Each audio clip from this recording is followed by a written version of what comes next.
আসলে আমরা যারা ছাত্র রাজনীতি করি এই সময় আর কি আমাদের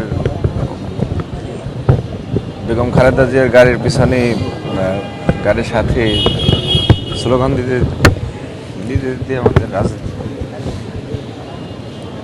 শুরু। আর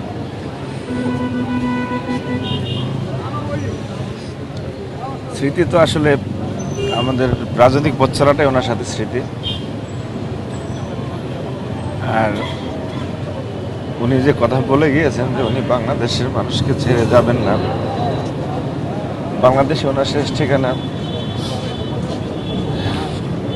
আমাদের মা তার কথা রেখেছেন, তিনি বাংলাদেশের মানুষকে ছেড়ে যাননি, বাংলাদেশের মানুষের সাথে উনি ছিলেন এবং সারাটা জীবন উনি বাংলাদেশের মানুষের জন্য লড়ে গিয়েছেন। আমরা ওনার কাছ থেকে অন্যায়ের প্রতিবাদ শিখেছি, আমরা ওনার কাছ থেকে দেশপ্রেম শিখেছি। আজকে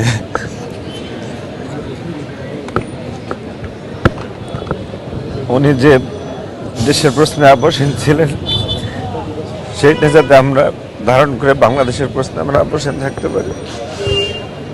এবং আমরা সবার কাছে দোয়া চাই যে আল্লাহ যেরকম দুনিয়াতে ওনাকে সম্মানিত করেছেন,